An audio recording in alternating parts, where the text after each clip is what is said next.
ইউরোপের দেশ সান মারিনোর বিপক্ষে ঐতিহাসিক প্রীতি ম্যাচ খেলতে বাংলাদেশ জাতীয় ফুটবল দল আজ দুপুরে ইউথপিয়ান এয়ার লাইসেন্স ফ্লাইটে ঢাকা ছেড়েছে।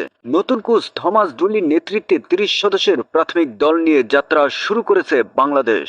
আগামী ৫ জুন স্থানীয় সময় সন্ধ্যা ৭টায়, বাংলাদেশ সময় রাত ১১টায় ম্যাচটি অনুষ্ঠিত হবে।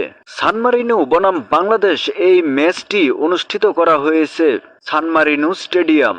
সান মারিনোর ইটালির ভেতরে অবস্থিত একটি স্বাধীন রাষ্ট্র হওয়ায় পুরো দল ইটালির ট্রানজিট ভিসা নিয়ে যাত্রা করেছে। দলের তারকা ফুটবলার হামজা চৌধুরী এবং সুমিত সুমরা সরাসরি সান মারিনোর দলের সঙ্গে যোগ দেবেন। এর আগে কখনোই ইউরোপের কোনো দেশের বিপক্ষে আন্তর্জাতিক ম্যাচ খেলেনি বাংলাদেশ। এই ঐতিহাসিক ম্যাচ এবং ফুটবলারদের স্কোয়াড সম্পর্কে আপনার যদি আরও কোনো তথ্য জানার থাকে তবে দ্রুত এই চ্যানেলটা সাবস্ক্রাইব করে ফেলুন।